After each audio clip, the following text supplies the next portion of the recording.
Jubilee hills road number 36లో జీహెచ్ఎంసీకి చెందిన park స్థలం అన్యాక్రాంతంపై mayor Gadwal Vijayalakshmi ఆగ్రహం వ్యక్తం చేశారు.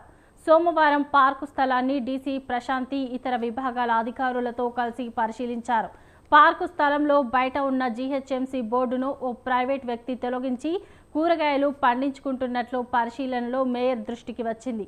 వెంటనే టౌన్ ప్లానింగ్ అధికారులు సర్వే చేసి పార్కు స్థలంలో ఉన్న కాంపౌండ్ వాల్, పార్కులోని కూరగాయల మొక్కలను తొలగించేందుకు చర్యలు చేపట్టాలని ఆదేశించారు.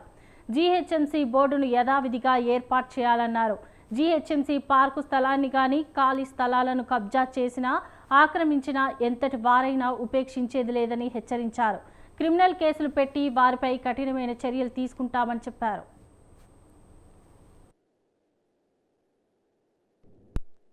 Garden here for his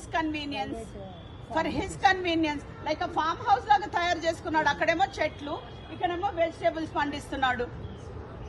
No, this is not no. How can some private person without even asking some permission వేరే చెట్లు పెట్టిండ్రు అంటే I can understand అరే ఏదో డెవలప్ చేసిండ్రు అని గేట్లు లేకుండా. But he has done vegetable garden here for his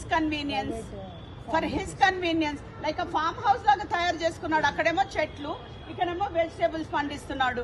కొట్టి గేట్ పెట్టుకుందాం, మనం గేట్ పెట్టుకుని చేసి